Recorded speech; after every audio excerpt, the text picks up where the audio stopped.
요한복음 11장 17절로 27절까지의 말씀, 우리 다 같이 한 목소리로 합독하겠습니다. 예수께서 와서 보시니 나사로가 무덤에 있은지 이미 나으리라. 베다니는 예루살렘에서 가깝기가 한 오리쯤 되매 많은 유대인이 마르다와 마리아에게 그 오라비의 일로 위문하러 왔더니, 마르다는 예수께서 오신다는 말을 듣고 곧 나가 맞이하되 마리아는 집에 앉았더라. 마르다가 예수께 여짜오되 주께서 여기 계셨더라면 내 오라버니가 죽지 아니하였겠나이다. 그러나 나는 이제라도 주께서 무엇이든지 하나님께 구하시는 것을 하나님이 주실 줄을 아나이다. 예수께서 이르시되 내 오라비가 다시 살아나리라. 마르다가 이르되 마지막 날 부활 때에는 다시 살아날 줄을 내가 아나이다. 예수께서 이르시되 나는 부활이요 생명이니 나를 믿는 자는 죽어도 살겠고 무릇 살아서 나를 믿는 자는 영원히 죽지 아니하리니 이것을 내가 믿느냐. 이르되 주여 그러하외다. 주는 그리스도시요 세상에 오시는 하나님의 아들이신 줄을 내가 믿나이다. 아멘. 예수님께서 이틀을 더 유하시고 이틀 길을 걸어 베다니로 돌아오셨으니, 예수님께서 나사로가 아프다는 소식을 들었을 때에는 이미 이 나사로는 아마 그 순간이 아닐까 생각이 되는데, 나사로님이 죽어 있었습니다. 그래서 오늘 본문에도 보면 예수님이 도착하셨을 때에 나사로가 무덤에 있은지 이미 나흘 되었다, 이렇게 얘기를 하고 있고, 예수님이 도착하신 베다니는 3km 매우 가깝습니다. 예루살렘 가까이에 있었습니다. 예루살렘이죠. 그러니까 성 밖에, 예루살렘은 성 밖이지만 예루살렘입니다. 그러니 그 예루살렘을 향해서 가시겠다는 예수님을 보고 제자들이 말렸죠. 예수님을 향해서 적개심을 가지고 있는 예루살렘 사람들이 여전히 서슬퍼러기 있는데, 예루살렘으로 가시겠다는 예수님의 그 말씀을 제자들은 또 말리기도 했습니다. 예수님께서 베다니에 도착하니까 18절에 보니까 이렇게 상황이 소개되고 있습니다. 우리 19절 읽어보겠습니다. 많은 유대인이 마르다와 마리아에게 그 오라비의 일로 위문하러 왔더니 라고 얘기를 해요. 이미 장례 절차가 시작되었다는 뜻입니다. 이미 나흘이나 되었으니 장례 절차가 시작이 되었죠. 옛날 우리나라에서도 병원 장례식장이 아니라 집에서 장례를 치를 때를 생각하시면, 우리가 사람을 죽고 5일장을 치른다고 보면 4일째 되는 날에는, 또 그때가 4월, 우리가 뭐 지금 6월절을 두고 보고 있으니까 지금 우리로 따지면 4월 날씨 아니겠습니까? 그러면 기후가 조금 다르긴 하지만 이미 이제 사람 죽은 지 나흘이나 되면 이렇게 냄새도 나고 여러 가지 이제 사람이 죽은 그 뭐라 그럴까요?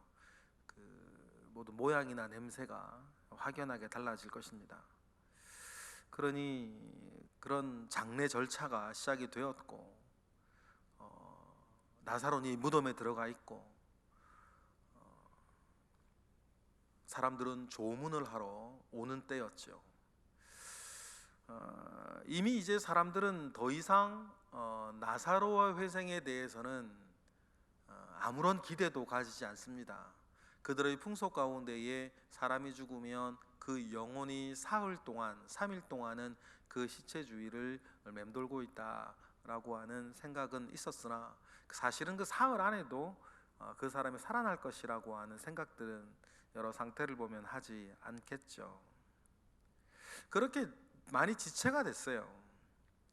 그랬을 때 20절에 예수님이 오신다는 말씀을 마르다가 듣고 곧 나가서 맞이해요. 그런데 마리아는 집에 앉아 있어요. 마리아는 이야기를 못 들었는지 아니면 듣고도 앉아 있었는지 우리 확실치는 않는데, 굳이 마리아는 집에 앉아 있었다라고 하는 이야기를 기록한 것으로 미루어 보면 마리아는 듣고도 앉아 있었을 가능성이 훨씬 높아요. 그러면 마리아는 왜 집에 앉아 있었을까? 화가 났기 때문이겠죠. 어쩌면 예수님께 실망했을 거예요. 두 가지 때문에 실망하지 않았겠습니까? 첫 번째 실망은 예수님께서 그곳에 계시지 않고 다른 데 계셨다라고 하는 나중에 나오는 이야기들을 보면 그런 것이고, 또 이렇게 우리가 묵상해 볼 수도 있어요. 나사로 집은 예수님과 아주 긴밀한 관계를 가지고 있어서 예수님이 지금 어디에 계시는지 무엇을 하고 있는지 그들은 다 알고 있었어요. 그죠? 그러니까는 예수님을 찾아 헤매지 않고, 예를 들어 전화해서 어디 계십니까 물어보지도 않은 상태였죠. 그냥 사람을 보내서 모시고 왔어요. 이틀길이라 그랬으니까. 이틀길이나 떨어져 있음에도 불구하고 예수님이 지금 어디에 계신지 다 알고 있었습니다. 그러면 사람을 보냈으면 언제 오실지도 그들은 알았을 거예요. 언제쯤 오시겠다. 아마 그들도 알았겠죠. 사람을 보내어서 도착했을 쯤 돌아가셨으니까 알고 있었을 텐데, 예수님이 늦게 오시는 거죠. 늦게 오세요. 아마 그것 때문에 더 실망했을 수도 있어요. 그런데 여러분, 우리가 그럼에도 불구하고 마르다는 예수님을 따라 나갔다는 것과, 그런데 마리아는 자기 섭섭한 마음에 나가지 않고 집에 있었다는 것을 여러분 우리가 좀 생각해 볼 필요가 있어요. 여러분, 지금 주님이 하실 일이 있지 않습니까? 지금 죽은 나사로를 위해서, 죽은 나사로를 또 통해서 우리 주님이 하실 일이 있잖아요. 그런데 마리아는 그런 생각은 없는 거예요. 그저 지금 나에게 섭섭한 거, 내 마음 지금 기분 나쁜 거, 실망한 거, 여러분 그것에 사로잡혀서, 이렇게 말해도 되겠죠? 자기를 지키지 못해요. 감정 기복이 너무 심해요. 하기 좋을 때는 말입니다, 누나가 부엌에서 일하고 있어서 돕지 않고 주님 발치에 앉아가지고 주님만 뚫어지게 말씀만 듣던 사람이었지 않습니까? 그런데 자기 마음대로 안 되고, 자기 뜻대로 안 되고, 자기 생각대로 안 되고, 자기 기도 응답 안 되고, 주님이 살려주지 않고 주님이 고쳐주지 않았다고 해서 주님이 오신다는 이야기를 듣고도 집에 하나 나가질 않아요. 여러분, 이런 거 우리 보면서 말입니다, 우리도 여러 가지 일들을 겪을 수 있죠. 살면서 교회에서든, 때로는 목회자에게서든, 다른 성도에게서든, 아니면 가족들에게서든, 아니면 세상 일 속에서든, 여러분 여러 가지 일들이 있을 수 있어요. 그런데 여러분 꼭 기억하실 것이 있어요. 오늘 본문에 마리아처럼은 하지 말자는 거예요. 마리아는 앉아 있으나 나가는 마르다는 그는 뭐겠어요? 그는 뭐 슬프지 않고, 그는 실망스럽지 않고, 그는 여러분 오라비 죽은 것에 대해서 아무렇지 않은가요? 그렇지 않아요. 그런데 여러분 중요한 게 뭡니까? 그럼에도 불구하고 마음과 행동과 삶과 내 자신을 지키는 게 중요해요. 이런 걸 성실하다 그러지 않습니까? 성실하다가 성실하다는 뜻이 뭡니까? 처음과 나중이 똑같다는 뜻이거든요. 그러면 처음과 나중 사이에 여러분 아무 일 없었을까요? 여러 가지 일이 있었을 거예요. 그럼에도 불구하고 똑같은 거예요. 한결같이. 여러분, 우리가 주님이 어제나 오늘이나 내일이나 동일하신 분인 것처럼, 여러분 우리가 교회 생활하거나 신앙생활하거나 사회생활할 때도 나는 다른 것을 바라보고, 다른 것을 기뻐하고, 다른 것을 의지하지 아니하고 믿음의 주에 온전케 하시는 예수 그리스도를 바라보기에 한결같기를 원합니다. 우리 모두 말이에요. 주님을 바라보는 믿음이 아니면 결코 한결같을 수 없죠. 사람은 변하고 세상은 변하고 나도 변하는데, 이 세상살이 하면서 여러분 모든 것들이, 아니면 좀 더 많이 양보해서 많은 것들이 여러분 내 뜻대로 되던가요? 그렇게 잘 안 되죠. 그랬을 때에 주님 외에 다른 것을 바라보는 사람은 한결같은 자기 모습을 지키기가 너무 어렵다. 여러분, 그러니 우리가 나를 위해서도, 내 믿음을 위해서도, 내 주변의 모든 사람들과 그 모든 일을 통해서도 한결같이 내 말을 지키고, 한결같이 내 행동을 지키고, 한결같이 여러분 나를 지켜나가는 큰 은혜가 저와 여러분에게 있기를 원합니다. 마르다가 21절, 주님 동구 밖에 서 있는 주님께 달려가서 마르다가 자기의 섭섭한 마음을 주님께 이렇게 말씀을 드려요. 21절 읽어보겠습니다. 마르다가 예수께 여짜오되 주께서 여기 계셨더라면 내 오라비가 죽지 아니하였겠나이다. 이렇게 자기의 어떤 뭐라 그럴까요? 섭섭한 마음을 이렇게 표현하죠. 이젠 다 끝났습니다. 그런데 22절에 이렇게 또 자기의 어떤 뭐라 그럴까요? 여전한 믿음을 고백해요. 마르다는 참 성실한 사람이었어요. 희생적인 사람이었고 자기를 지킬 줄 알았죠.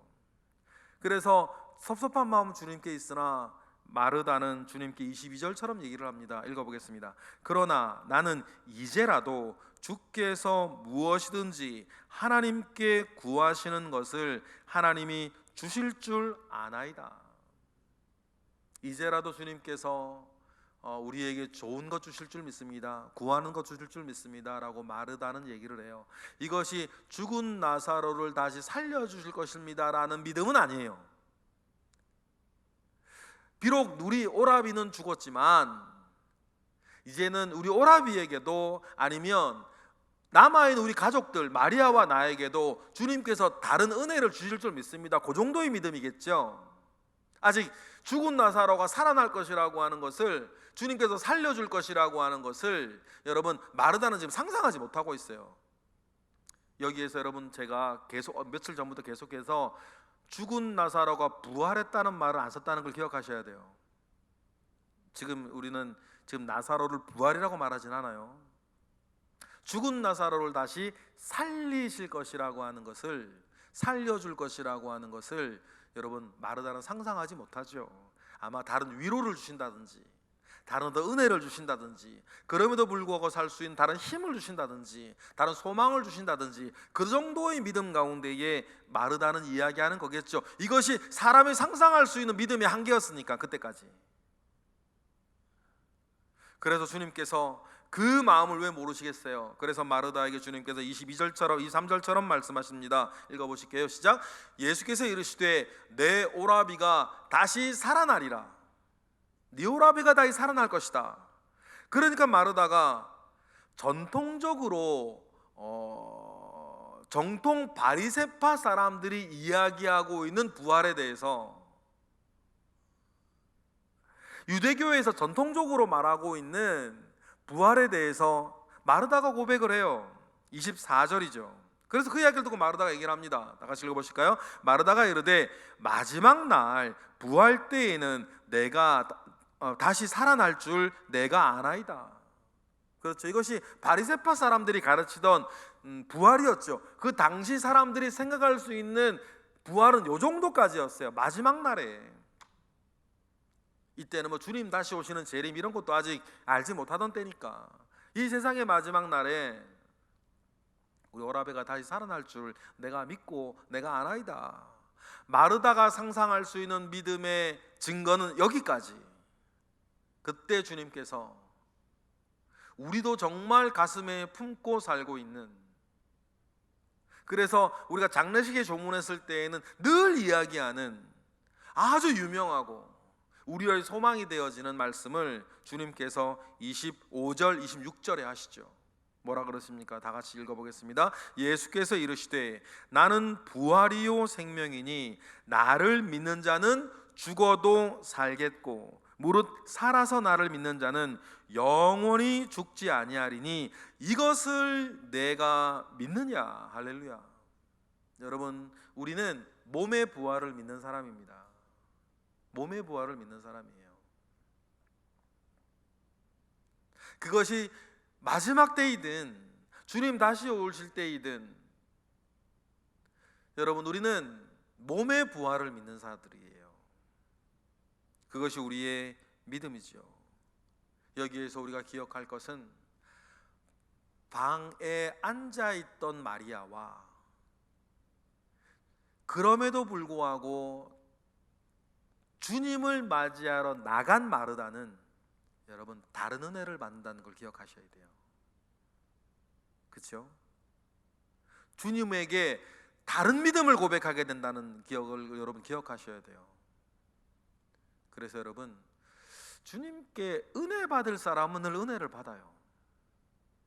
그 행동하는 것을 보거나 말하는 것을 보면 주님께 은혜 받을 사람은 은혜 받을 생각을 이미 가지고 있고 은혜 받을 마음을 이미 가지고 있고 은혜 받을 행동을 이미 하시더라는 거죠. 성경을 봐도 그렇고 저 목회를 할 때도 그래요. 은혜 받을 사람은요 은혜 받을 만한 자기 모양이 있어요. 참 신기한 것 같아요. 마르다는 주님께 그런 사람이었고 그래서 주님께 이렇게 나아가니까 주님께서 그에게 믿음을 복돋아 주시는 말씀을 주시죠. 네가 이것을 믿느냐. 그러니 여러분 마르다가 그 주님의 말씀을 듣고 하는 고백을 한번 들어보실래요? 당시 사람들은 심지어는 마르다 역시 상상할 수도 없었던 고백을 합니다. 27절 다 같이 시작. 이르되 주여 그러하외다. 주는 그리스도시요 세상에 오시는 하나님의 아들이신 줄을 내가 믿나이다. 할렐루야. 이 말이 뭡니까? 주님은 마음 먹으시면 하실 수 있는 분인 것을 내가 믿습니다. 여러분 이 믿음까지 마르다가 끌어올려지고 여러분 우린 뒷이야기를 알지 않습니까? 믿음대로 될지어다.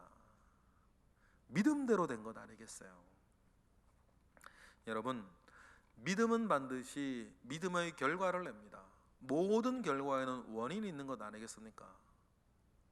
모든 결과는 원인이 있어요. 그러면 여러분 저와 여러분이 이 세상 사는 동안 내가 내는 영육간의 결과 가운데에는 믿음이라고 하는 원인이 있기를 원합니다. 여러분 오늘도 우리는 우리 주 예수 그리스도를 위해 바라보는 그 믿음 위에 우리는 굳건히 서 있습니다.